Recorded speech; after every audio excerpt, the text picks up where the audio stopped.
చేపకి ఇవాళ fungal infection రావడం వల్ల మేము మొదటగా అయోడిన్ బాత్ ఇస్తున్నాము. అయోడిన్ శానిటైజేషన్ చేస్తుంది కాబట్టి మేము అయోడిన్ ఇస్తున్నాం. ఇట్లా 1.5 అవర్ ఉంచిన తర్వాత వాటర్ రిమూవ్ చేస్తాం.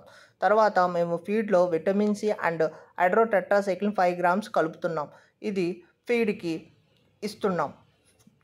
ఇట్లా తర్వాత మేము ఫీడ్ ఇస్తాము. తర్వాత ఒక 1 అవర్ తర్వాత షుగర్ వాటర్ ఇస్తున్నాము. షుగర్ ఎందుకంటే గ్లూకోజ్ ఇస్తుంది కాబట్టి మేము షుగర్ వాటర్ ఇస్తున్నాము. ఇది పిహెచ్ను కూడా కంట్రోల్ చేస్తుంది కాబట్టి మేము షుగర్ వాటర్ ఇస్తున్నాము. ఇది కొరమేలు సాగులో మేము చేస్తున్న విధానం. ఇది పూర్తిగా ఆర్ఏఎస్ పద్ధతిలో మేము చేస్తున్నాము. ఆర్ఏఎస్ అంటే రీసర్క్యులర్ ఆక్వాకల్చర్. తర్వాత మేము రెండోసారి ఫీడులో ఎండ్రోఫ్లెక్సిన్ 5 ml and Himalaya Levy 50 5 ml కలుపుతున్నాము. మేము ఫీడ్ 750 grams కలుపుతున్నాము. ఇది న్యూట్రిషన్ చెప్పారు కాబట్టి మేము కలుపుతున్నాం. మీరు కూడా న్యూట్రిషన్ సజెషన్ బట్టే ఈ ఫీడ్ ఇట్లా కలుపుకోండి.